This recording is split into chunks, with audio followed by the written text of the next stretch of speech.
Hello students. तो आज बात होगी कंज्यूमर प्रोटेक्शन की। आपका एक चैप्टर है और क्लास 12 में वेस्ट बंगाल बोर्ड में जो हमारा सेमेस्टर 3 है उसमें कंज्यूमर प्रोटेक्शन की बात होगी। तो चलो देखते हैं कि आखिर इसमें क्या क्या है, कैसे हमें करना है, क्या क्या इसमें क्वेश्चंस आते हैं। तो पहले हम लोग बेसिक कॉन्सेप्ट को समझेंगे, ठीक है। So let's get started.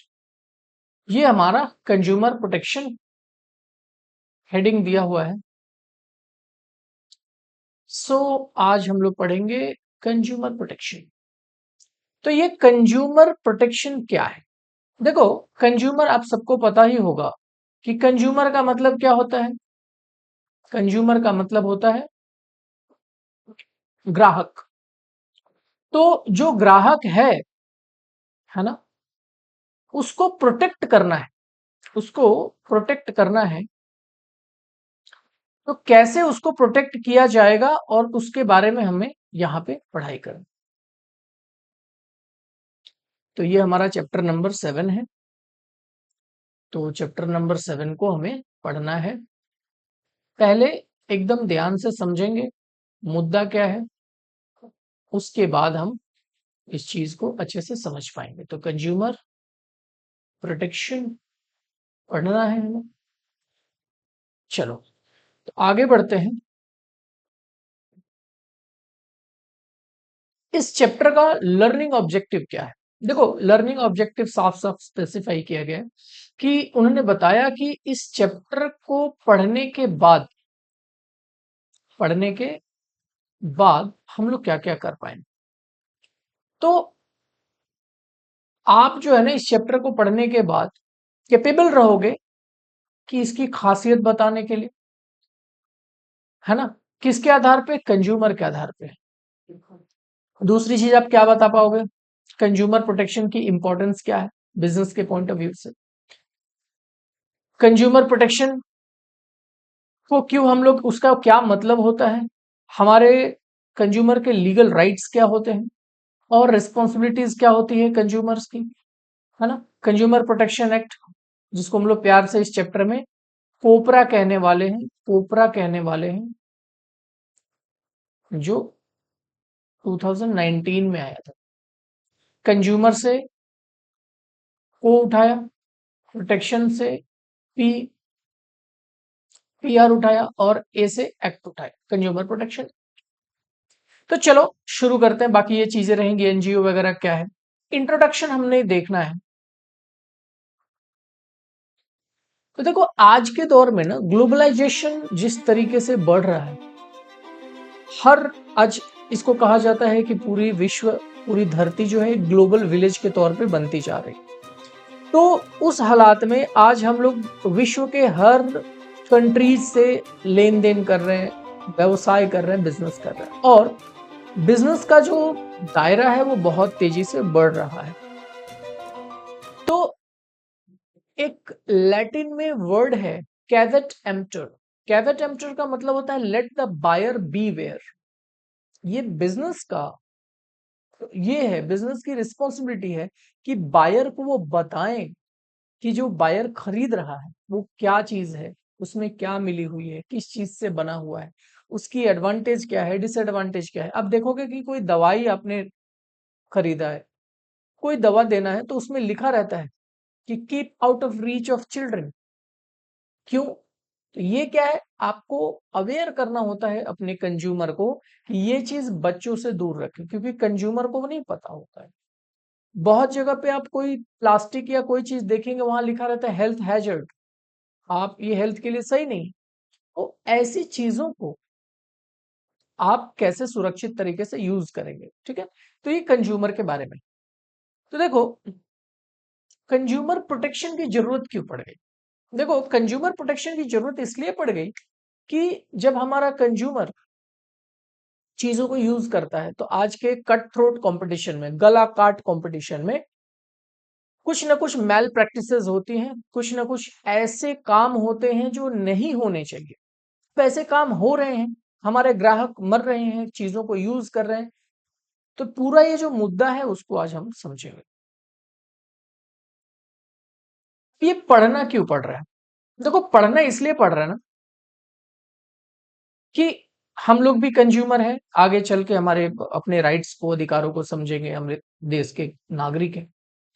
तो हमें जानना है कि कंज्यूमर को प्रोटेक्ट करने की जरूरत आखिर सरकार को क्यों आई। इसके पहले जब तक ये लॉ नहीं बने थे, काफी ऐसे वाक्य हुए जब कंज्यूमर्स को ठगा गया बिजनेस के नाम पे, प्रोडक्ट्स के नाम पे, सर्विसेज के नाम पे। उन्हीं मेल प्रैक्टिसेस को, गलत तरीके से जो प्रैक्टिस किए जाते हैं, उनको कर्व करने के लिए, उनको रोकने के लिए कंज्यूमर प्रोटेक्शन एक्ट बना। तो देखो पहली बार जो कंज्यूमर प्रोटेक्शन एक्ट बना ना, वो इन द ईयर 1987 में बना। तो उस टाइम बना। अब आप पूछोगे कि सर 2019 में नया कंज्यूमर प्रोटेक्शन एक्ट आया जिसने 1987 वाली मीन्स 1987 के लॉ को चेंज कर दिया। आखिर क्यों ऐसा हुआ? देखिए, वक्त बदलता है तो बिजनेस के मोड्स बदलते हैं। पहले, आज से 500 साल पहले तकरीबन, लोग घोड़े पे, ऊंट पे ट्रेडिंग करा करा करते थे, चीजों को ले जाया करते थे। धीरे धीरे मोटराइज हुआ, चीजें मोटर व्हीकल में आ गई, तो उसके कानून अलग हो गए। उसके बाद अब चीजें ऑनलाइन आ चुकी है, तो सामान अभी फिजिकल ही नहीं बिकते, डिजिटली भी बिकते हैं, ऑनलाइन भी बिकते हैं, इंटरनेट पे भी बिकते हैं। तो बहुत पॉसिबल है कि ऑनलाइन अगर आपने कोई चीज लिया और आपके साथ फ्रॉड हो जाए, आपके साथ वो पोटेंसी की चीज ना मिले जिसके लिए आपने उसे मांगा था या खरीदा था। तो इसलिए सरकार को फिर से एक स्टेप लेना पड़ा, क्योंकि इंटरनेट वाली चीजें 1987 वाले कानून में नहीं जुड़ी थी, तो उसको सरकार ने फिर से जोड़ दिया। ठीक है। तो अब बात हम लोग यहाँ पे मैं हाईलाइट कर रहा हूं, कंज्यूमर प्रोटेक्शन जो है, कंज्यूमर को एक एश्योरेंस देता है ना। कंज्यूमर को एक एश्योरेंस देता है, किस चीज के लिए? कंज्यूमर को एक एश्योरेंस देता है। क्यों? जब भी कभी ना एंटी कंज्यूमर ट्रेड होता है, एंटी कंज्यूमर ट्रेड का मतलब क्या है कि कंज्यूमर जो है, अ, उसको जो चीज मिलनी चाहिए वो मिल ही नहीं रही है ना, तो वो एंटी कंज्यूमर ट्रेड हो रहा है, ट्रेड प्रैक्टिसेस हो रहा है, उसको रोकने के लिए एक बनाया गया है। अब इसमें क्या है? इसमें है, आप देखोगे, अडल्टरेशन। अडल्टरेशन क्या होता है? अडल्टरेशन मतलब होती है मिलावट। मैं आपको इसको अंडरलाइन करता हूं। अब बेटा देखोगे, अडल्टरेशन मतलब क्या होता है? ये वर्ड है, इसका मतलब है मिलावट। सब स्टैंडर्ड क्वालिटी, मतलब क्या? घटिया क्वालिटी की चीज दे दिया, आपको बताया कि ये चीज इस क्वालिटी की है, आपको इतने पैसे देने पड़ेंगे, बट जैसे ही आपने सामान खरीदा, आपको ज्ञात हुआ कि वो चीज उस पोटेंशियल की नहीं है या उस स्टैंडर्ड की नहीं है जिस स्टैंडर्ड के लिए आपने पैसे दिए थे, है ना। अच्छा, आपको फ्रैक्शनल वेट्स एंड मेजर्स। अब क्या है कि आप कोई चीज तौल के ला रहे हैं, वजन करके ला रहे हैं, वजन में ही कम दे दिया, तो ये भी एक तरीके का धोखाधड़ी हुआ। Over charging. आप देखोगे कोई भी प्रोडक्ट जब हम लेते हैं ना, जैसे हमारे सामने आप प्रोडक्ट देख सकते हो, कोई भी प्रोडक्ट आप लेते हो, तो वहां पे आप देखोगे ना कि उसकी एमआरपी दी रहती है। एमआरपी का मतलब क्या हुआ? ऐसा नहीं कि इतने ही दाम में चीज बिकेगी। एमआरपी का मतलब हुआ कि मैक्सिमम रिटेल प्राइस। देखो इस वर्ड को तोड़ के, मैक्सिमम रिटेल प्राइस मतलब एमआरपी। अब सरकार ने एक सीलिंग तय किया। सीलिंग तय किया का मतलब क्या है कि सरकार ने बोल दिया कि देखो भाई, ट्रेडर या व्यवसायी या बिजनेसमैन, तुम ये चीज बनाओगे तो इस दाम के ऊपर नहीं बेच सकते। अगर आपकी एमआरपी 50 रुपए है, तो आप 50 रुपए से ऊपर नहीं ले सकते किसी भी हालात में। अब कॉस्ट ऑफ प्रोडक्शन उसका देखा जाए, हो सकता है 10 रुपए बनाने में लगे हो उसको, या 20 रुपए बनाने में लगे हो, बीच में जो जितने भी लोग इसमें इन्वॉल्व हैं वो उनका मुनाफा है, और मुनाफा करना या प्रॉफिट करना इलीगल नहीं है। बट अगर कोई सीलिंग है, सीलिंग का मतलब कोई सीमा निर्धारित है, कोई लिमिटेशन दे दिया गया है, उस लिमिट के बाहर अगर आप यूज करते हैं चीजों को, अगर उसके ऊपर बेचते हैं, तो वो इलीगल है। इसलिए एमआरपी दे दिया। क्यों? क्योंकि ओवर चार्जिंग से बचाने के लिए। अच्छा, उसके बाद मिसलीडिंग क्लेम्स और एडवर्टीजमेंट।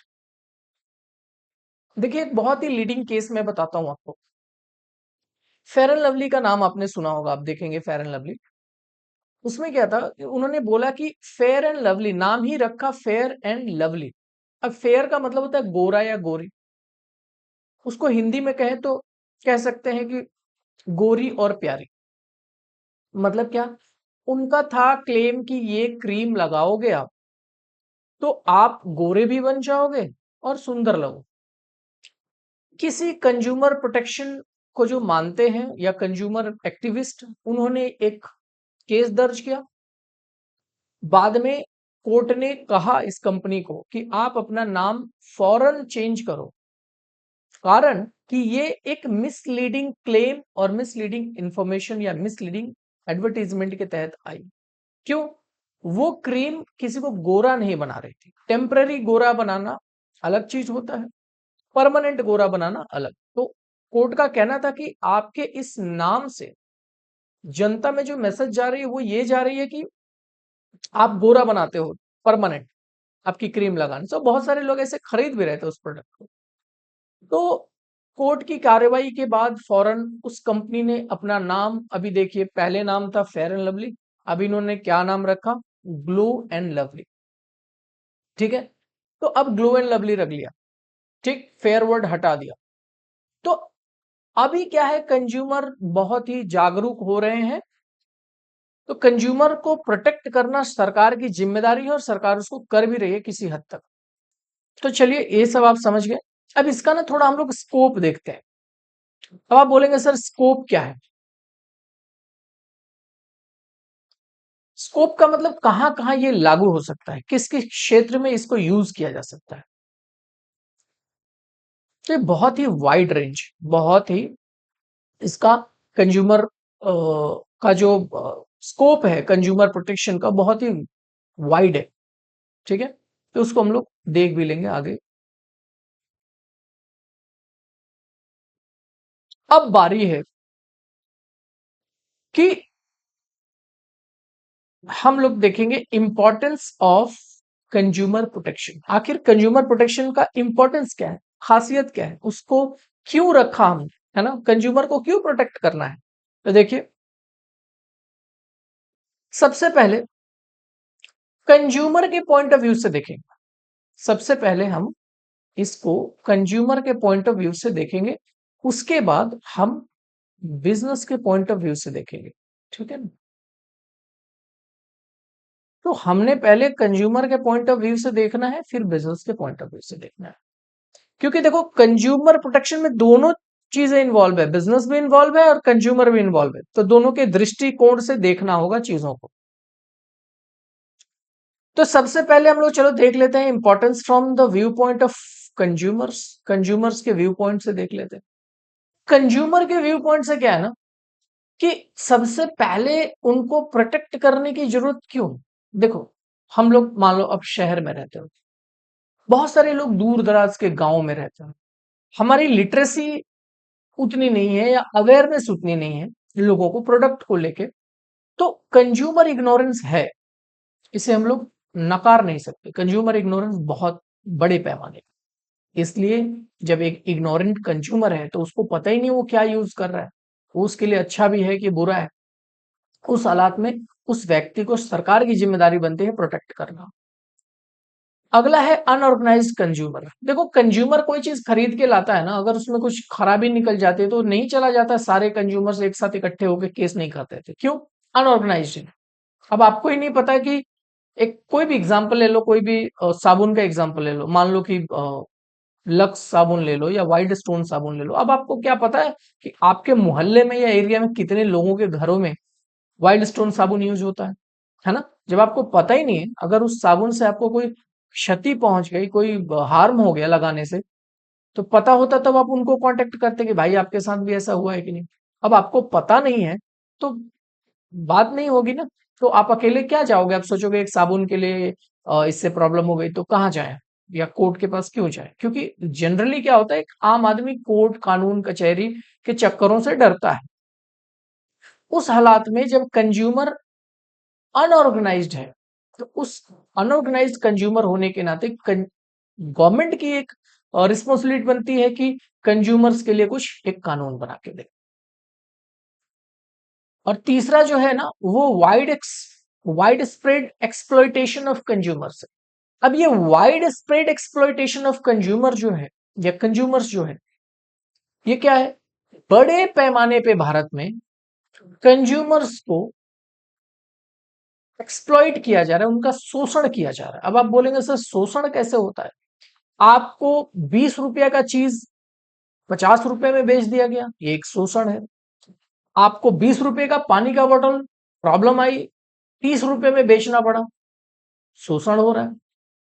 आपको अच्छी क्वालिटी का चीज बता के घटिया क्वालिटी की चीज दे दी गई, आप हैरस हो रहे हो उस चीज को यूज करके, ये एक तरीके का एक्सप्लॉइटेशन है, शोषण है।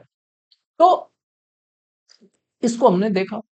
अब हम देखेंगे कि बिजनेस के पॉइंट ऑफ व्यू से, बिजनेस की भी पॉइंट ऑफ व्यू देखनी बहुत जरूरी है। चलो बिजनेस की पॉइंट ऑफ व्यू देखते हैं कि आखिर कंज्यूमर को प्रोटेक्ट क्यों करना है। देखो सारे बिजनेस वाले तो गड़बड़ नहीं है, कुछ लोग एथिक्स पे भी काम करते हैं, अच्छी प्रोडक्ट बनाते हैं, चाहते हैं कि कंज्यूमर्स को अच्छे से अच्छे चीजें मिले। उस हालात में ऐसे लोगों को क्या चाहिए? Long term interest of business बना रहता है। बिजनेस का जो अपना इंटरेस्ट है, क्या करना? बिजनेस से बिजनेस करना, व्यवसाय करना, सेल करना, प्रॉफिट कमाना। तो देखो जब कंज्यूमर स्वस्थ रहेगा, कंज्यूमर जब प्रोटेक्टेड रहेगा, है ना, तो ही जाके बिजनेस भी प्रोटेक्टेड रहेगा। अगला है बिजनेस यूजेस सोसाइटीज रिसोर्सेस। अब देखो बिजनेस के पॉइंट ऑफ व्यू से हमें क्या देखना है कि आखिरकार बिजनेस जो है अपनी रॉ मटेरियल्स और चीजें कहां से लेती है? समाज से ही लेती है, सोसाइटी से ही लेती है। अब जो आप सोसाइटी से ही ले रहे हो और उन्हीं का शोषण तो कर नहीं सकते ना, ये तो एथिकल नहीं है। तो सरकार ने ये कानून बनाया कंज्यूमर को प्रोटेक्ट करने के लिए। तो इसमें बिजनेस का भी पॉइंट ऑफ व्यू ये है कि हाँ भाई हम समाज से चीजें लेते हैं तो समाज को कुछ देना बनता है और अच्छे देना बनता है। ठीक है। तीसरी पॉइंट है कि हाँ हमारी रिस्पॉन्सिबिलिटी है, सोशल रिस्पॉन्सिबिलिटी। आप बिजनेस वैक्यूम में तो नहीं कर रहे हो, या आप जाके मार्स पे या मून पे तो नहीं कर रहे हो, आप बिजनेस कर रहे हो सोसाइटी में। तो आपकी एक रिस्पॉन्सिबिलिटी भी है सोसाइटी के लिए। ठीक है, इस नाते भी ये इसका जरूरी है कंज्यूमर को प्रोटेक्ट करना। चौथी जो पॉइंट है मोरल और एथिकल जस्टिफिकेशन। एक आदमी जो है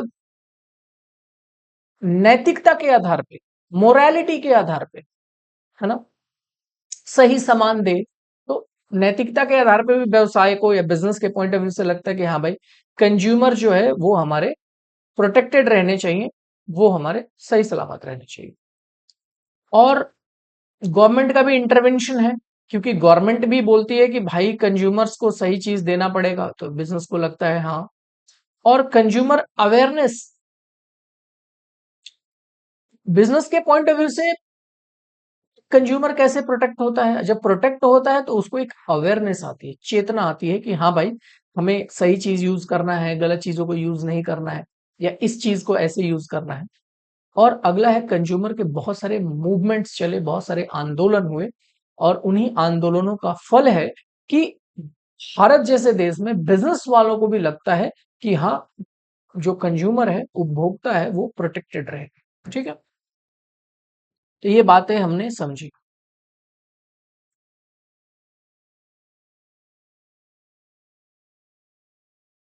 अब बात करेंगे कंज्यूमर प्रोटेक्शन एक्ट की। देखो कंज्यूमर प्रोटेक्शन एक्ट 2019 हमारे बुक में है, जिसे शॉर्ट में सीपीए कहते हैं। हम लोग अपने इसमें कोपरा कह रहे हैं, कंज्यूमर प्रोटेक्शन एक्ट 2019। तो ये एक्ट जो है 6 अगस्त 2019 को पार्लियामेंट में पास होता है। ठीक है, और फोर्स में आता है 2020 में। फिर से सुन लो, ये जो एक्ट है ये पार्लियामेंट में 6 अगस्त को पास होता है और 6 अगस्त 2019 को पास होता है। ठीक है, इसीलिए इसका नाम है कंज्यूमर प्रोटेक्शन एक्ट 2019, क्योंकि पास उस ईयर में हुआ है। कितने तारीख को, कितने तारीख को देखो यहाँ, 6 अगस्त को। कितने तारीख को, 6 अगस्त को। अब 6 अगस्त 2019 को ये कानून पास हो जाता है संसद में, पर ये लागू कब होता है? ये लागू होता है 2020 में। सर ये क्या पूरा एकदम नया ही कानून ला दिया गया? नहीं, 1986 में कंज्यूमर प्रोटेक्शन एक्ट जो है ऑलरेडी बनाया गया, आज से 37-38 साल पहले। तो 1987 वाला जो कानून है उसमें बहुत सारे लूप होल्स थे, बहुत सारी नई चीजें जो आ गई थी वो उसके परव्यू में नहीं आती, उसके क्षेत्र में नहीं आती थी, जैसे ऑनलाइन इंटरनेट पे बिकने वाली चीजें। तो उसको सेफगार्ड करने के लिए कंज्यूमर्स के लिए एक नई कानून का आना बहुत जरूरी था, क्योंकि दुनिया बहुत तेजी से बदल रही है। तो बदलते दौर के लिए आपको एक बदला हुआ कानून भी चाहिए, जिसमें नई चीजें, नए प्रावधान लाए जाएं। वो लाया गया। तो आपको दो तीन चीज समझ में आई कि ये कानून 6 अगस्त 2019 को पार्लियामेंट में पास हुआ और 2020 में ये केम इनटू फोर्स, मतलब ये लागू हुआ। ये बात दिमाग में रहेगी। अच्छा, तो अब इसको आप बोलेंगे कि सर इसकी क्या मतलब, ये जो कानून है, बात होगी कि आखिर ये कानून बना क्यों? देखो, कोई भी चीज बनती है ना, खास करके कानून, तो उसका एक ऑब्जेक्टिव रहता है, उसकी कुछ अपनी खासियत रहती है, ऑब्जेक्टिव रहती है, मतलब उसके कुछ उद्देश्य रहते हैं। तो ये कानून का उद्देश्य क्या था, चलो देखते हैं।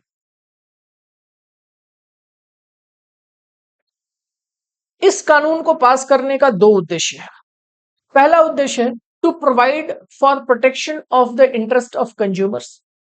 दूसरा उद्देश्य है to establish authorities for the timely and expensive settlement of consumer dispute. अब ये दो उद्देश्य क्या है? पहला उद्देश्य क्या है कि आपको कंज्यूमर के इंटरेस्ट को प्रोटेक्ट करना है, उनके हितों की रक्षा करनी है। दूसरा क्या है कि ऐसा एक सिस्टम बनाइए। पहले क्या होता कि आप कोर्ट के चक्कर लगाएंगे, बहुत सारे चक्कर लगाएंगे, उनमें बहुत सारे खर्चे आएंगे और कंज्यूमर डर जाता था कि भाई मुझे नहीं जाना इन चक्करों में। एक तो भारत के लोग कानून से, कोर्ट से, पुलिस से ऐसे ही बहुत दूर रहना चाहते हैं। उस पे भी अगर उनको कोई प्रॉब्लम आ गई तो उनको लगता था कि यार कौन जाए इस कोर्ट कचहरी के चक्करों में, कौन जाएगा। तो उसको ठीक करने के लिए स्पेशल कंज्यूमर के डिस्प्यूट सेटल करने के लिए, उनके विवादों को समाधान करने के लिए हमारे को फोरम बना के दिया गया कि चलो भाई आप नॉर्मल कोर्ट में नहीं जाओगे, आपके लिए स्पेशल ही कोर्ट बना देते हैं। ठीक है, तो वहां पे आपके मामलों की सुनवाई हो। अब बात यह है कि सर 2019 का जो कानून है, 2019 का जो कानून है और 1987 का कानून है, आखिर दोनों में क्या ये थी? तो बात यह है कि 2019 के कानून में क्या क्या नई चीजें आई हैं वो देख लेते हैं। एक नया एग्जीक्यूटिव रेगुलेटरी अथॉरिटी बनाया गया जिसका नाम है सीसीपीए। ये क्या एकदम कंज्यूमर को प्रोटेक्ट करने के लिए स्पेशलाइज्ड एक बॉडी है और इसकी बहुत सारी शक्तियां हैं। ठीक है, ये क्या कर सकता है? ये सुओ मोटो एक्शन ले सकता है। सुओ मोटो का मतलब होता है ऑन इट्स ओन। ऐसा नहीं है कि इसको किसी को आना पड़ेगा, कंप्लेन देना पड़ेगा और ये एक्टिव हो जाएगा।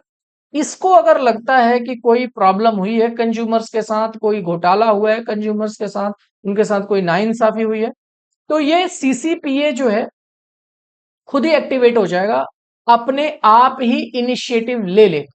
ठीक है, ये बात समझ गए आप लोग? तो इसके पास सुओ मोटो की पावर आ गई। तो जब भी इसको लगेगा कि हाँ मैन्युफैक्चरिंग या मैन्युफैक्चरर्स कुछ डिफॉल्ट कर रहे हैं कंज्यूमर्स के साथ, या ट्रेडर्स या सर्विस प्रोवाइडर्स कुछ गलत किए हैं कंज्यूमर्स के साथ, तो ये खुद ही एक्शन ले लेगा। किसी को आना नहीं पड़ेगा बोलने के लिए कि सर गलत हुआ है। अच्छा, साथ में 2019 वाले कानून में ना मीडिएशन सेल बनाए गए हैं, मतलब द्विपक्षीय लोगों के आपस में कोई प्रॉब्लम है तो उनको एक जगह बैठ के सुलझाने के लिए, ठीक है ना। और ज्योग्राफिकल जुरिस्डिक्शन जो है उसको थोड़ा सा बढ़ा दिया गया।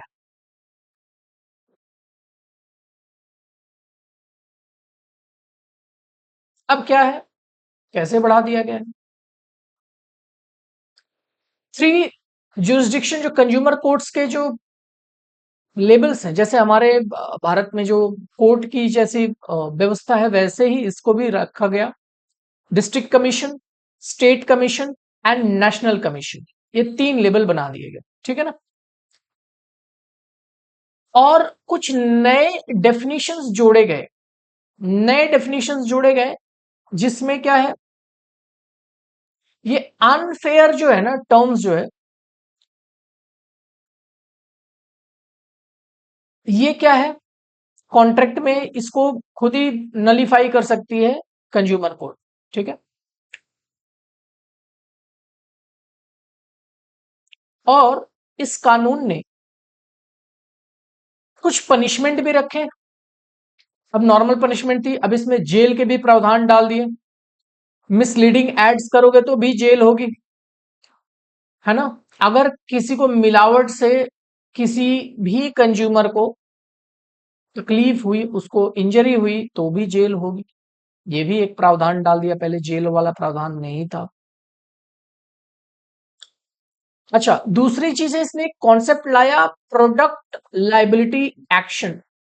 अब प्रोडक्ट लाइबिलिटी एक्शन क्या है कि आपको अपनी प्रोडक्ट की खुद ही लाइबिलिटी लेनी पड़ेगी, आपने गलत दिया है तो उसको समाधान करना। तो ये आपने देख लिया कि नई चीजें क्या क्या जुड़ी। अब चलो देखते हैं कि इसका स्कोप क्या है, कहां यूज होगा ये।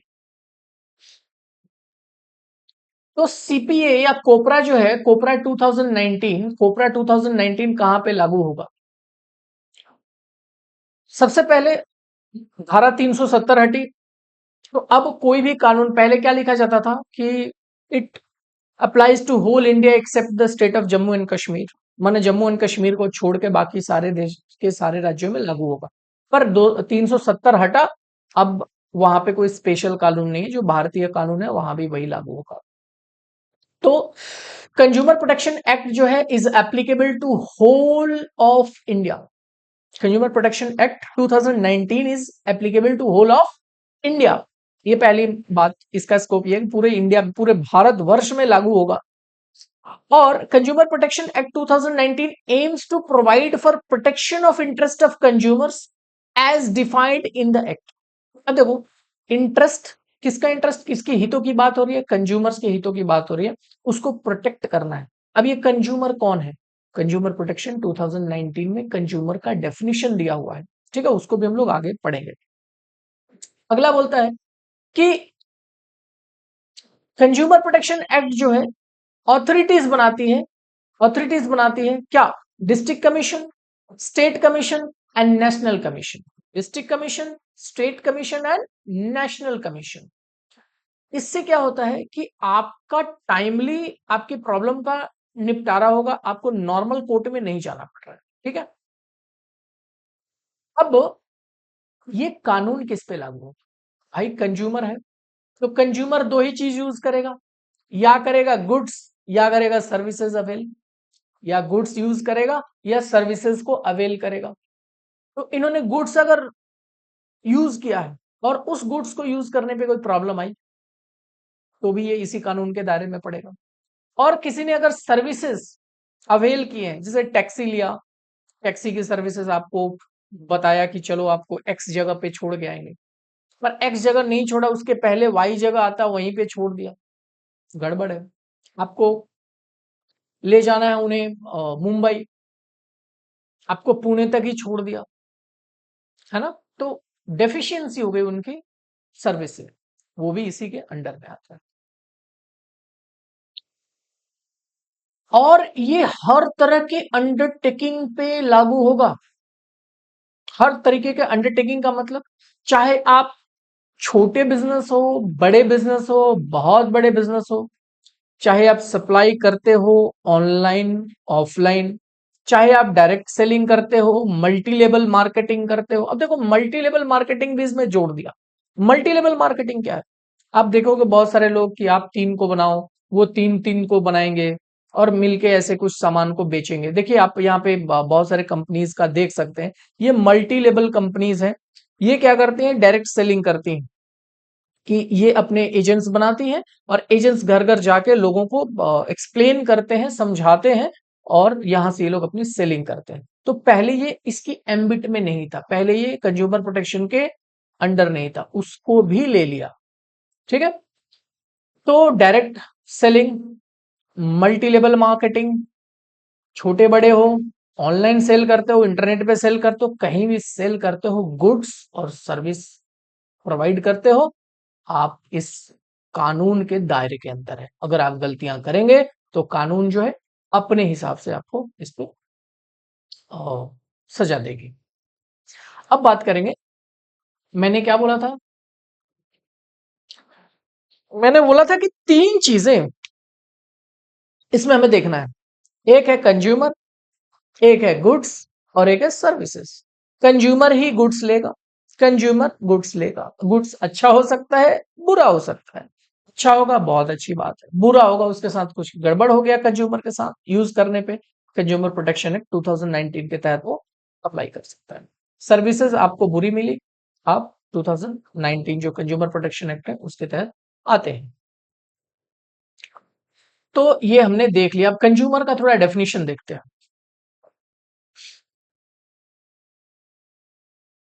कंज्यूमर का डेफिनेशन है कि a consumer is generally understood as a person who uses or consumes goods or avails of any services under the Consumer Protection Act 2019. A consumer is a person who buys any goods or avails services for a consideration which has been paid or promised, or partly paid and partly promised, और under any scheme of deferred payment. अब इसको थोड़ा समझते हैं। देखो यहां पे कहता है कि कंज्यूमर प्रोटेक्शन एक्ट में कोई भी आदमी जो सामान को खरीदता है या सर्विस लेता है, देखो सर्विस लेने को अवेल कहते हैं, फॉर कंसिडरेशन। अब याद रहे ये बहुत अच्छा टर्म है, फॉर कंसिडरेशन। मतलब कंसिडरेशन का मतलब होता है समथिंग इन रिटर्न, माने कोई बदले में चीज देना होगा। बदले में क्या? पैसे देना होगा। तो कोई चीज बदले में होना पड़ेगा तभी जाके सेल माना जाएगा, तभी वो कंज्यूमर बंदा होगा। तो या तो उस बंदे ने पूरा पेमेंट कर दिया है, या बंदे ने पार्टली पेमेंट किया है, या बंदे ने पार्टली पेमेंट और पार्टली प्रॉमिस्ड कर दिया है, मतलब आधा पेमेंट दिया और आधा प्रॉमिस किया कि हम बाद में देंगे, या कोई भी और डेफर्ड पेमेंट। डेफर्ड पेमेंट माना पेमेंट बाद में करेंगे, डेफर्ड का मतलब बाद में, डिले करके करेंगे। किस तहत भी कोई चीज आप लेते हैं, और it includes any user of such goods. अब इसमें क्या है? कोई भी यूजर, इस सामान को कोई यूज किया, या उसका beneficiary of services if such use is made with the approval of the buyer. अब देखिए बायर ने सामान खरीदा, उससे कोई आदमी पूछ के यूज करता है तो वो बेनिफिशियरी माना जाएगा। तो उसको भी कोई तकलीफ हुई हो, बेनिफिशियरी को, तो भी आप कंज्यूमर प्रोटेक्शन एक्ट के तहत आते हैं। और ये ऑनलाइन ऑफलाइन दोनों में होता है ना। ऑनलाइन ऑफलाइन ट्रांजेक्शन हुआ, इलेक्ट्रॉनिक मीन्स हुआ, टेलीफोन शॉपिंग हुआ, टेली शॉपिंग जिसको बोलते हैं, डायरेक्ट सेलिंग हुआ, या मल्टी लेवल मार्केटिंग में भी अगर कोई सामान बिका है तो वो कंज्यूमर कहलाएगा, उसने अगर खरीदा है। अच्छा, एक ध्यान देने वाली बात है कि अगर आपने रीसेल के लिए खरीदा है, क्या चीज के लिए? रीसेल के लिए खरीदा है या कमर्शियल पर्पज के लिए खरीदा है, तो आप कंज्यूमर नहीं है। फिर से सुनिए, अगर आपने रीसेल के लिए खरीदा है या कमर्शियल पर्पज के लिए खरीदा है सामान, तो आप कंज्यूमर प्रोटेक्शन एक्ट के तहत कंज्यूमर की डेफिनेशन के अंदर नहीं आते हैं। ठीक है। अच्छा,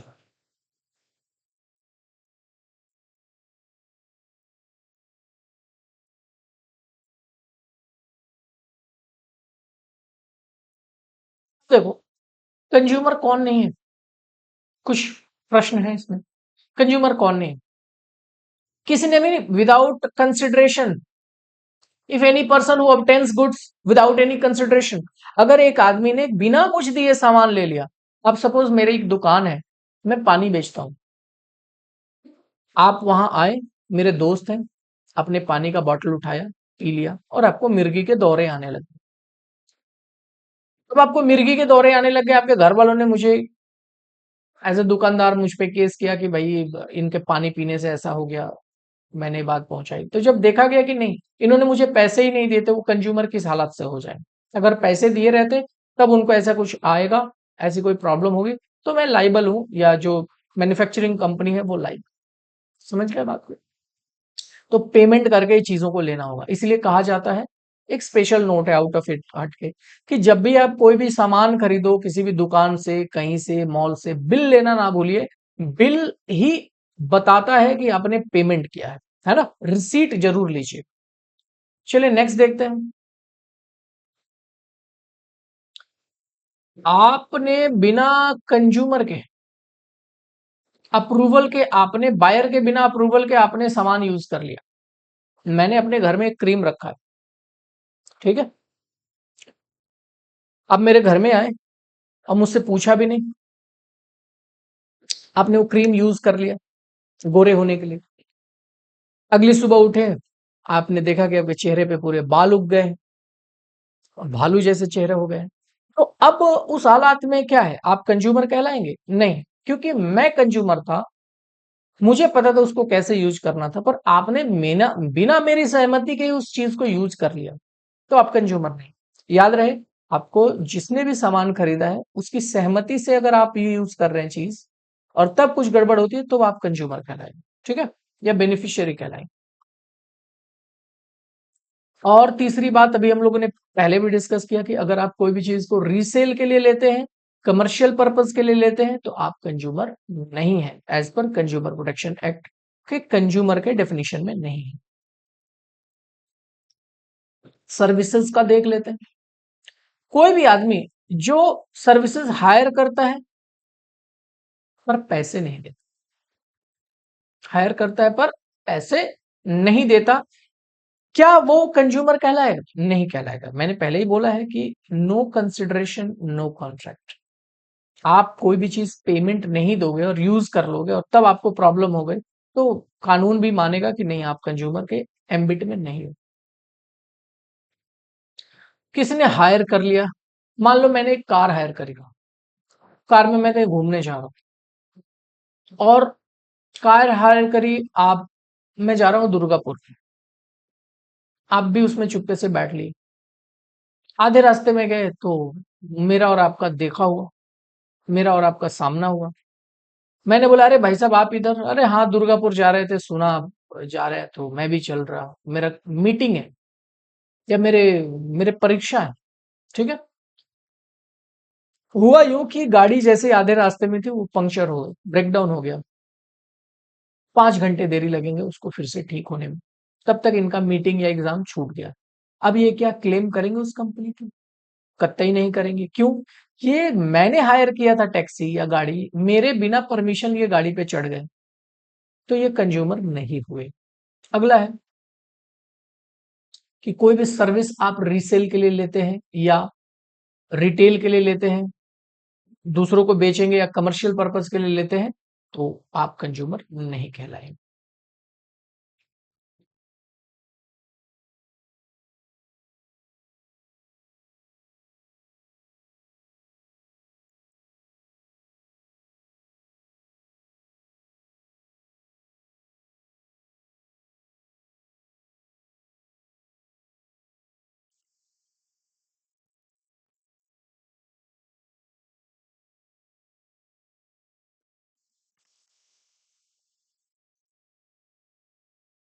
ओके, बात करेंगे rights of consumers. Rights of consumers, consumers के अधिकार क्या है? चलिए, याद रखिएगा कंज्यूमर प्रोटेक्शन एक्ट 2019, कोपरा 2019 कंज्यूमर्स को 6 अधिकार देते हैं। कितने? 6, 6। कितने अधिकार देते हैं? 6। पहला क्या है? Right to safety. पहला क्या है? Right to safety. मतलब क्या कि आप कोई भी सामान यूज करेंगे या कोई भी सर्विस लेंगे, आपकी जिंदगी के लिए, वो आपकी लाइफ के लिए हार्मफुल नहीं होनी चाहिए और ना ही वो आपकी प्रॉपर्टी के लिए हार्मफुल होनी चाहिए।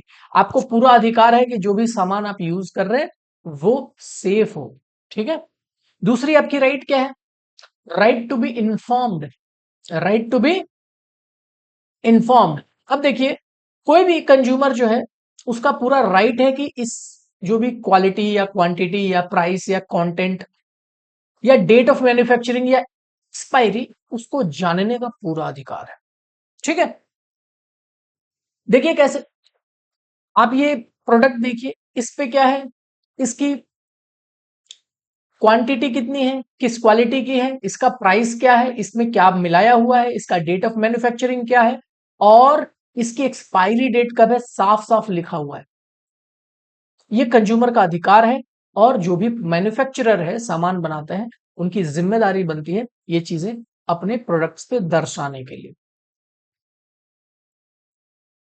2 अधिकारों की बात की हमने।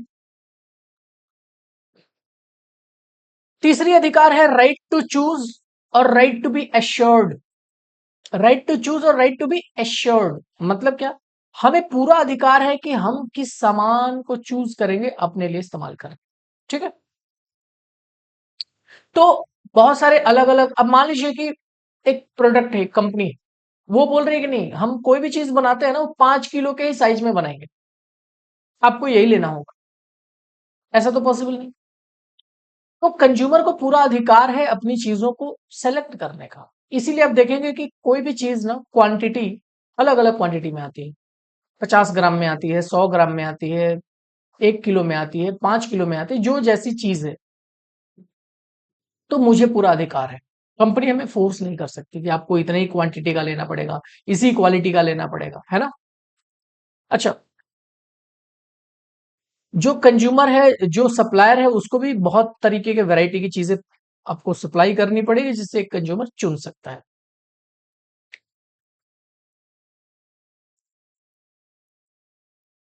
Right to be heard.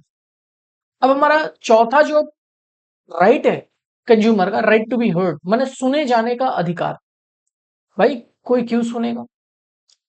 इसको कॉन्टेक्स्ट को समझिए। सुने जाने का अधिकार का मतलब क्या? कंज्यूमर ने कोई सर्विस अवेल किया या कोई गुड्स यूज किया और उसके साथ कुछ घटना हो गई, उसकी प्रॉपर्टी डैमेज हो गई या उसका कुछ हेल्थ डैमेज हो गया या कुछ उसके साथ गड़बड़ी हो गई, उस हालात में जो मैन्युफैक्चरर है वो उसकी जिम्मेदारी बनती है कंज्यूमर की प्रॉब्लम को सुने। कोर्ट की जिम्मेदारी बनती है उस कंज्यूमर के प्रॉब्लम को सुने। तो सुने जाने का अधिकार यहां से है। ठीक है। और लास्ट, पांचवा जो हमारा है, राइट टू सीक रिड्रेसल। अर्थात रिड्रेसल का भी हमारा राइट है। मतलब गवर्नमेंट ने 3 लेयर की सिस्टम लगाई है हमारे को। पहला district commission, state commission and national commission. 3 हमारे को कंज्यूमर कोर्ट्स बना के दिए हैं। तो हम वहां जा सकते हैं और अपने मामले का निपटारा कर सकते हैं, हमारे जो प्रॉब्लम हुए हैं उनको सॉल्व कर सकते हैं और हमें वहां पे न्याय मिलेगा। तो राइट टू रिड्रेसल का मतलब, सीक रिड्रेसल में हम न्याय मांग सकते हैं और न्याय देने के लिए कानून ने हमारे को कंज्यूमर प्रोटेक्शन एक्ट 2019 नाम का कानून दिया है और 3 लेबल दिए हैं, district level, state level and national level. तो डिस्ट्रिक्ट लेवल पे जो कंज्यूमर्स के लिए कोर्ट है उसको बोलते हैं क्या? District commission. स्टेट लेवल पे है स्टेट कमीशन एंड पूरे देश भर के लिए है तो नेशनल कमीशन। 3 लेयर्स हमारे बने हुए हैं। और छठा जो हमारा टॉपिक है, छठा जो हमारा कंज्यूमर्स के जो अधिकार है, वो है राइट टू कंज्यूमर एडुकेशन। देखो, राइट टू कंज्यूमर एडुकेशन क्या है?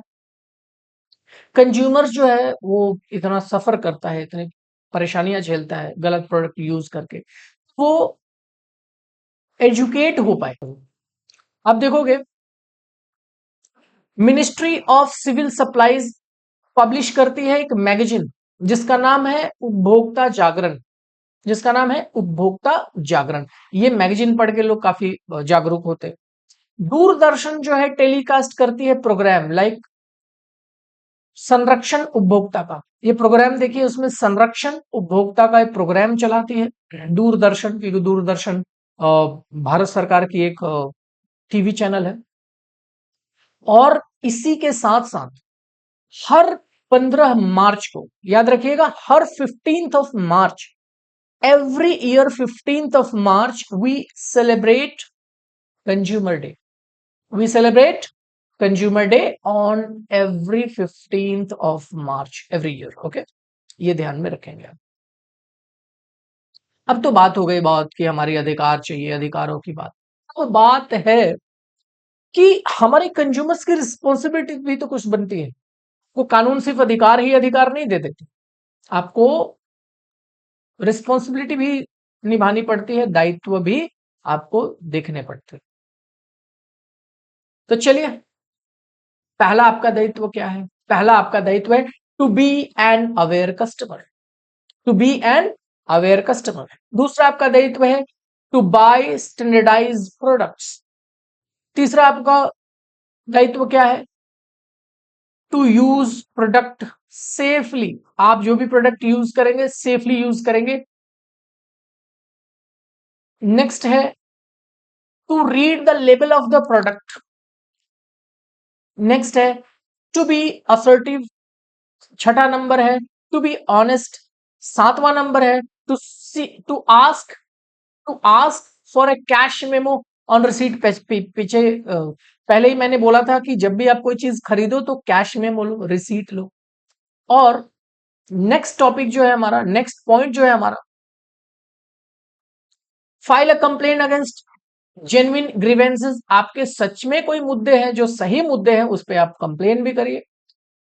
To form a consumer societies, consumer की सोसाइटीज फॉर्म करिए। And to respect the environment. अब चलिए एक एक करके इसको समझ लेते हैं। To be an aware customer, तो जब भी आप एक जागरूक कस्टमर बनिए, तब बनिए, जब भी कोई चीज खरीदे तो उसको जानिए कि क्या है। दूसरा है टू बाय स्टैंडर्डाइज प्रोडक्ट्स। देखिए, भारत सरकार ने स्टैंडर्ड तय किए हुए हैं। कोई भी सामान आप खरीदेंगे तो भारत सरकार ने स्टैंडर्ड तय किए हैं। चलिए देख लेते हैं कुछ स्टैंडर्डाइज चीजों को। पहले नंबर, आप ये देखिए आईएसआई मार्क। ये इलेक्ट्रिकल अप्लायंसेस, जैसे आप ट्यूबलाइट खरीदते हैं, आयरन खरीदते हैं, गीजर खरीदते हैं, जितने भी इलेक्ट्रिकल अप्लायंसेस हैं जो इलेक्ट्रिक से चलते हैं, उनका स्टैंडर्ड है आईएसआई। ये आईएसआई मार्क का लोगो देखिए। ये आईएसआई जो है, देख के ही आप चीजों को खरीदेंगे, इसका मतलब वो सेफ है यूज करने के। दूसरा देखते हैं एफपीओ, मतलब क्या? फूड प्रोडक्ट्स के लिए। अब देखिए, कोई भी सामान खाने की चीजें आप लेते हैं, इस्तेमाल करते हैं, तो देखिए उस पे एफपीओ का ये लोगो बना है कि नहीं। अगर ये लोगो बना है, मतलब ये सामान जेन्युइन है, इसने सरकार से सारे कंप्लायंस पूरे किए हैं। अगर आप गोल्ड ज्वेलरी लेते हैं, सोना चांदी सबके घरों में लिया जाता है, आप देखेंगे हॉल मार्क, इसको बीआईएस मार्क भी कहते हैं। ये हॉल मार्क देखिए, ये होना बहुत जरूरी है। आज इसको देख के ही आप सोना खरीदेंगे। और अभी तो नए टाइम में एचयूडी आ गए हैं, वो भी आपको देखना पड़ता है। एचयूडी नंबर डालेंगे तो बीआईएस ऐप है, उस पे आप देखेंगे कि किसने बनाया, कितना ग्राम सोना लगा इसमें, अलॉय कितना है, ये सारे डिटेल्स वहां बता देते हैं। जब आप कोई एग्रीकल्चरल प्रोडक्ट लेते हैं, जैसे तेल लेते हैं, चावल लेते हैं, ये सारी चीजें लेते हैं, घी लेते हैं, ये सब, तो एग्रीकल्चर से रिलेटेड जो भी चीजें, उस पे ये लोगो आएगा। क्या है ये? एग मार्क इसको कहते हैं। एग मार्क का मतलब क्या? एग्रीकल्चरल प्रोडक्ट्स के जो मार्किंग है, ये यहाँ पे होता है। इको मार्क आते हैं, ये देखिए logo, eco mark. Environment friendly products जो भी होते हैं, उस पे इको मार्क आते हैं। अगर आपने वुलन कोई प्रोडक्ट लिया है, 100% प्योर वुल है उसमें, उसके लिए ये मार्क आता है, उसको बोलते हैं वुल मार्क। ठीक है, तो ऐसे बहुत सारे मार्क आते हैं। प्लस कंज्यूमर को ये सोचना चाहिए, मान लीजिए कि ये सामान में खाने की चीजें, अगर आप वेजिटेरियन हैं तो वेजिटेरियन चीजें हैं, तो आप ये खाने की चीजों में देखेंगे ऐसे साइन आते हैं। अगर ये ग्रीन है, इसका मतलब ये वेजिटेरियंस के लिए सही है, उपयुक्त है। अगर ये रेड है, तो इसमें मीट का कोई पोर्शन, फिश का कोई पोर्शन या फिर एग मिला हुआ है, क्योंकि इसमें रेड बोल दिया है। अगर ये ग्रे है, तो उसमें बीफ मिली हुई है। ठीक है, तो आप जब भी खाने की कोई चीज खरीदेंगे, तो ये साइन आप देखेंगे, ग्रीन, रेड एंड ग्रे। क्योंकि भारत में ग्रे इम्पॉसिबल है, तो ग्रीन और रेड देखना है कि ग्रीन है तो आप खा सकते हैं, अगर वेजिटेरियन है, नॉन वेजिटेरियन है तो आपके लिए कोई मसला नहीं है। लेकिन अगर रेड है, तो रेड अलर्ट फॉर यू कि नहीं, ये इसमें कुछ ना कुछ अंडा, मीट, मछली मिला हुआ है। अगला है कि यूज प्रोडक्ट सेफली, आप कोई भी प्रोडक्ट को सेफली यूज करेंगे, है ना। अब ऐसा नहीं कि हथौड़ा खरीद के लाए और उसको तलवार की तरह आप घुमा रहे हैं, तो वो काम नहीं करेगा, राइट। आपको सही तरीके से यूज करना होगा। तो ये सारे टॉपिक्स हमने समझे। अब बात है कि who can file a complaint, complaint कौन फाइल कर सकता है। सबसे पहले देख लेते हैं कौन फाइल कर सकता है। कंज्यूमर, एक कंज्यूमर कर सकता है। दूसरा, any voluntary consumer association registered under any law for the time being in force, or central government or any state government or central authority, or one or more consumers where there are numerous consumers having the same interest, or in case of death of a consumer, his legal heirs or legal representative, or in case of consumer being a minor, his parents or legal guardian। बहुत अच्छी बात है। कौन complain कर सकता है? पहले तो कंज्यूमर कंप्लेन कर सकता है, पहला नंबर कंज्यूमर कंप्लेन कर सकता है जिसने सामान को कंज्यूम किया या सर्विस को अवेल किया। दूसरा कौन कर सकता है? कोई भी वॉलंटरी ऑर्गेनाइजेशन या एसोसिएशन जो किसी कानून के तहत बनी हुई है, वो कर सकती है। तीसरा कौन कर सकता है? स्टेट गवर्नमेंट या सेंट्रल गवर्नमेंट कर सकती है, वो भी, उसको भी लगता है तो वो कंप्लेन कर सकती है। चौथा है सेंट्रल अथॉरिटी। अब देखो, सेंट्रल अथॉरिटी के बारे में थोड़ा सा बता दो।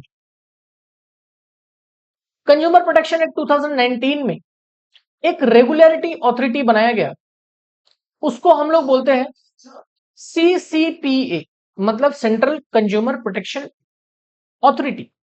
इसको सेंट्रल अथॉरिटी कहते हैं, ठीक है ना। तो यहां पे लिखा हुआ है कि सेंट्रल अथॉरिटी भी कंप्लेन कर सकती है, मतलब CCPA की बात कही गई है, ठीक है। CCPA 2019 के कानून में एक बॉडी बनाई गई, एक संस्था बनाई गई, ठीक है, सरकार के द्वारा। तो वो भी सुओ मोटो कर सकती है, मतलब अपनी मर्जी से उसको लगे कि कंज्यूमर्स के खिलाफ गलत हो रहा है तो इनिशिएट कर सकती है। बहुत सारे कंज्यूमर्स जिनके सारे लोगों का एक साथ गड़बड़ हुआ है, तो वो भी आके इकट्ठे कंप्लेन कर सकते हैं। अगर कंज्यूमर का डेथ हो गया, अगर उसकी मौत हो गई, तो उसके जो वारिस हैं, ये उसके लीगल एयर्स है ना, जो उसके लीगल एयर्स मतलब उसके घर वाले हैं, वो कर सकते हैं, या उसको रिप्रेजेंट करने वाला कोई वकील या फिर कोई ऐसे व्यक्ति। और अगर कोई बच्चा है, उसने कोई चीज को यूज किया है, उसके साथ गड़बड़ी हुई है, तो उसके गार्जियन या फिर कोई लीगल गार्जियन या उसके पेरेंट्स या लीगल गार्जियन वहां पे आके मामला कर सकते हैं, ठीक है। अब बात है कि मामला करेंगे मतलब क्या? कंप्लेन करेंगे। किसके खिलाफ करेंगे? तो देखिए, कंप्लेन जो है, अगर आपने डिफेक्टिव गुड्स लिया है, आपको मिल गया है, तो जो मैन्युफैक्चरर है या सेलर है या डीलर है, उसके खिलाफ मामला होगा। अगर आपने कोई सर्विस ली है, तो जो सर्विस आपने रेंडर करी है, तो प्रोवाइडर जो है, सर्विस प्रोवाइडर, उसके अगेंस्ट केस फाइल होगा, ठीक। ये हो गया कंप्लेन। कंप्लेन आप समझ गए कि जब भी आप कोई भी एलिगेशन लगाएंगे, राइटिंग में, मतलब आप आरोप लगाते हैं लिखित में, तो वो कंप्लेन कही जाती है। ठीक है ना? क्यों क्यों कंप्लेन करेंगे? अगर आप ये दिखाते हैं कि मेरे साथ अनफेयर कॉन्ट्रैक्ट हो गया है, या अनफेयर ट्रेड प्रैक्टिस हुई है, या रेस्ट्रिक्टिव ट्रेड प्रैक्टिस हुई है, मतलब जिसको कानून ने मना किया है जो काम करने के लिए, वही चीज का बिजनेस व्यवसाय करके किया गया है, और कोई सामान उसके द्वारा खरीदा गया, उसमें बहुत सारे डिफेक्ट आ गए, तो वो कंप्लेन कर सकता है, वो कंप्लेनेंट होगा। अब देखिए, बहुत बार क्या होता है कि आपको खुद जाना पड़ता है, आपको वहां पे जाके कंप्लेन दर्ज करनी पड़ती है, तो आज के समय में कहाँ टाइम है लोगों के पास। तो वहां पे ई फाइलिंग की अभी नई व्यवस्था की गई है कि आप ई फाइल कर सकते हैं, मतलब इंटरनेट पे जाके ऑनलाइन फाइलिंग कर सकते हैं। ठीक है, इलेक्ट्रॉनिकली आप फाइल कर सकते हैं। हियरिंग भी होगी ना, तो वीडियो कॉन्फ्रेंसिंग, आपको किसी कोर्ट में जो नहीं जाना है, आपको फोन आएगा, वीडियो कॉन्फ्रेंसिंग होगी, और उसी के तहत आपका मामले का निपटारा होगा। है ना? इससे क्या होगा कि बहुत ही ईज हो जाएगा, आसानी हो जाएगी, और कंज्यूमर जो पहले हैरेस होते थे, कोर्ट कोर्ट दौड़ा दौड़ी, वो बंद हो जाएगा। देखिए, कंप्लेन कहां से कर सकते हैं? कंप्लेनेंट जो है ना, जो कंज्यूमर है, वो केस कर सकता है, उसका जुरिस्डिक्शनल कंज्यूमर फोरम में कर सकता है। अब मान लो आप कोलकाता में हो, कोलकाता में कोई प्रॉब्लम हुई, तो आप जाके एर्नाकुलम से करोगे या तमिलनाडु से करोगे, ऐसा नहीं। आप जिस डिस्ट्रिक्ट में रहते हो, वहां आपके साथ प्रॉब्लम हुई है, सामान यूज किया, गड़बड़ हो गई, तो वही डिस्ट्रिक्ट में आप कंप्लेन करें। अब कंज्यूमर्स को कैसे उनको प्रोटेक्ट किया जा सकता है, ये देखेंगे हम लोग। तो सबसे पहले जो है, ways and means of consumer protection, क्या क्या तरीके हैं, किस किस माध्यम से हम लोग कंज्यूमर को प्रोटेक्ट करते हैं। पहला है सेल्फ रेगुलेशन। है ना? सेल्फ रेगुलेशन का मतलब कि लार्ज बिजनेस हाउसेस जो है, कि उनको ऐसा लगता है कि ठीक है, कंज्यूमर को भी थोड़ा ये देना चाहिए, इंपॉर्टेंस देना चाहिए, तो उन्होंने अपनी स्टैंडर्ड, क्वालिटी स्टैंडर्ड बहुत ही अच्छी रखी है। बिजनेस एसोसिएशन जैसे FICCI, या फिर CII, जिसको हम लोग बोलते हैं कॉन्फेडरेशन ऑफ इंडियन इंडस्ट्री, ये ऐसी संस्थाएं हैं। या फिर chamber of commerce and industry, जिसको हम लोग फिक्की कहते हैं, FICCI। तो ये भी है। कंज्यूमर अवेयरनेस हम लोग करते रहते हैं, मतलब सरकार करते रहती है। कंज्यूमर ऑर्गेनाइजेशंस भी बना के कंज्यूमर अपनी रक्षा कर सकते हैं। और गवर्नमेंट क्या करती है? गवर्नमेंट ने कंज्यूमर प्रोटेक्शन एक्ट 2019 बना रखा है, और उसके तहत कंज्यूमर्स को हेल्प करती है। अब बारी है रिड्रेसल मैकेनिज्म। मैंने बताया था कि 3 लेवल है, लेवल 1, लेवल 2, लेवल 3। लेवल 1 पे क्या है? District level, district commission. Level 2 पे क्या है? State commission. लेवल 3 पे क्या है? National commission. तो चलो डिस्ट्रिक्ट कमीशन के बारे में जानते हैं। अब देखो, क्या होता है कि इसके डिस्ट्रिक्ट कमीशन के फीचर्स क्या है। हर डिस्ट्रिक्ट कमीशन में एक प्रेसिडेंट होंगे और 2 मेंबर होंगे। हर डिस्ट्रिक्ट कमीशन में एक प्रेसिडेंट होंगे, 2 मेंबर होंगे। वो 2 मेंबर को कौन अपॉइंट करेगा? State government. कौन अपॉइंट करेगा? State government. इस 2 मेंबर्स में एक मेंबर क्या रहनी चाहिए? लेडी रहनी चाहिए, एक वुमेन रहनी चाहिए। ठीक है? और जो प्रेसिडेंट है, या तो रिटायर्ड जज होने चाहिए, या वर्किंग जज होने चाहिए। कहाँ के? डिस्ट्रिक्ट कोर्ट के। डिस्ट्रिक्ट कोर्ट के रिटायर्ड जज या वर्किंग जज हो सकते हैं। समझ गए? तो ये डिस्ट्रिक्ट कमीशन का कैसे ढांचा तैयार होता है। एक प्रेसिडेंट रहेंगे, 2 मेंबर्स रहेंगे, 2 मेंबर्स को वही स्टेट की सरकार अपॉइंट करेगी। उस 2 मेंबर्स में से भी एक वुमेन रहनी चाहिए। और ये जो प्रेसिडेंट साहब रहेंगे, ये रिटायर्ड जज या वर्किंग जज होने चाहिए। कहाँ के? किसी डिस्ट्रिक्ट के। चलिए, और डिस्ट्रिक्ट कमीशन जो है, कंज्यूमर के कंप्लेंट रिसीव कर सकती है कितने रुपए तक? 1 करोड़ रुपए तक। ये ध्यान देने की चीज है। 1 रुपए से लेके 1 करोड़ तक का मामला जो है डिस्ट्रिक्ट में सेटल होगा। 1 रुपए से लेके 1 करोड़ तक का मामला अगर है, तो वो कहां पे होगा? डिस्ट्रिक्ट कमीशन में डील होगा। और और एक इंपॉर्टेंट जानकारी क्या है, आपको डिस्ट्रिक्ट कमीशन से वर्डिक्ट मिला, फैसला मिला, और उस फैसले से आप खुश नहीं है ना, तो आप स्टेट कमीशन में 45 दिन के अंदर, 45 डेज के अंदर, कितना, 45 डेज के अंदर स्टेट कमीशन में आप अपील कर सकते हैं। ठीक है, तो कुछ कुछ इंपॉर्टेंट बातें क्या समझे कि डिस्ट्रिक्ट कमीशन का जो कॉन्फ़िगरेशन है, जो कैसे बनेगा, ये एक प्रेसिडेंट रहेंगे, दो मेंबर्स रहेंगे। मेंबर्स जो है स्टेट गवर्नमेंट उनको अपॉइंट करती है। उस मेंबर्स में दो में से एक वुमेन होनी चाहिए, वुमेन रहेगी। उसके बाद क्या है, जो प्रेसिडेंट साहब है वर्किंग जज या रिटायर्ड जज होने चाहिए डिस्ट्रिक्ट के।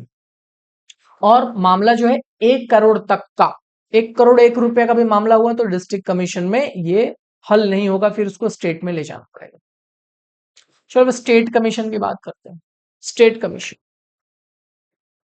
यहां भी वही कहानी है। यहां भी एक प्रेसिडेंट रहेंगे, पर मेंबर हो जाएंगे कितने, 4। यहां भी एक प्रेसिडेंट रहेंगे और मेंबर हो जाएंगे कितने, 4। उसमें से एक मेंबर जो होनी चाहिए वो महिला होनी चाहिए, वुमेन होनी चाहिए। और जो प्रेसिडेंट होने चाहिए वो रिटायर्ड और वर्किंग जज होने चाहिए, किसके, हाई कोर्ट के, या तो रिटायर्ड या वर्किंग जज होने चाहिए हाई कोर्ट के।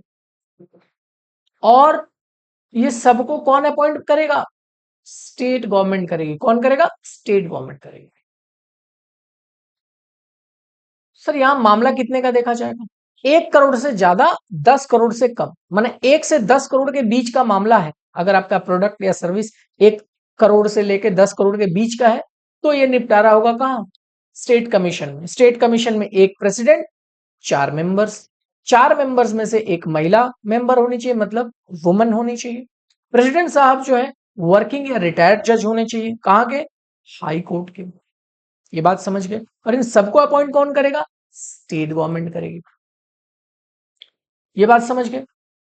और लास्ट की बात है कि अगर स्टेट कमीशन ने आपको कोई फैसला दिया, बीइंग अ कंज्यूमर या बीइंग अ मैन्युफैक्चरर, आपको ये पसंद नहीं आया, आपके पक्ष में नहीं आया, आप उस फैसले से खुश नहीं है, 30 दिन के अंदर, जब ऑर्डर आएगा 30 दिन के अंदर आप नेशनल कमीशन में अप्लाई कर सकते हैं, अपील कर सकते हैं। स्टेट कमीशन भी समझ गए हम। अब चलते हैं नेशनल कमीशन की तरफ। नेशनल कमीशन में भी एक प्रेसिडेंट साहब रहेंगे, एक प्रेसिडेंट रहेंगे। वो कौन होने चाहिए, वो सुप्रीम कोर्ट के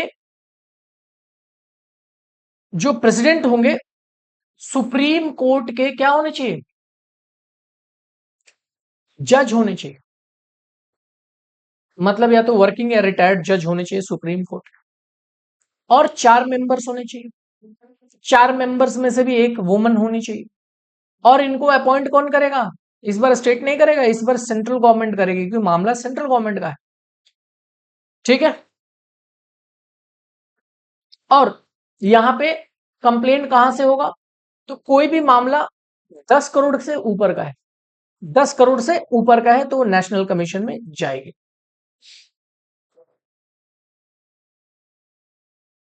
और कोई स्टेट कमीशन की बात आपको अच्छी नहीं लगी या आपके पक्ष में फैसला नहीं आया, तो जितने का भी रुपए का मामला हो आप उसको 30 दिन के अंदर चैलेंज कर सकते हैं नेशनल कमीशन।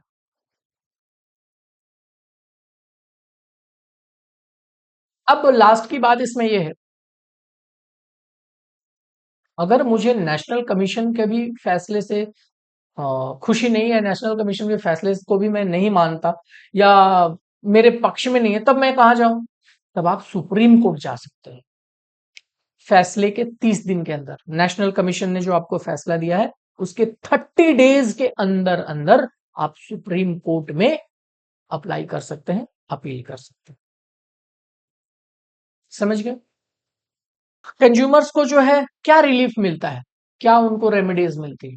सबसे पहले बोला जाता है कि आप कंज्यूमर कोई सामान खरीद के लाए तो बोला जाता है कि आप इसके अंदर का डिफेक्ट गुड्स का या डेफिशिएंसी है सर्विस का, उसको ठीक करके दे दीजिए। किसको बोला जाता है, मैन्युफैक्चरर को या सर्विस प्रोवाइडर को। अगर वो ठीक फिर भी नहीं हुआ तो रिप्लेस कर दीजिए, फिर भी नहीं हुआ तो भाई उसको रिफंड कर दीजिए। और इसको यूज करके अगर इसको कोई परेशानी हुई है, इसको कोई क्षति पहुंची है, तो आपको उस पे कंपनसेशन देना पड़ेगा, भरपाई देनी पड़ेगी। ठीक है, और ये हुआ हमारा चैप्टर। सो थैंक यू, ये चैप्टर हमारा खत्म हुआ। अब इससे रिलेटेड क्वेश्चंस और भी चीजों के ऊपर हम लोग बात करेंगे।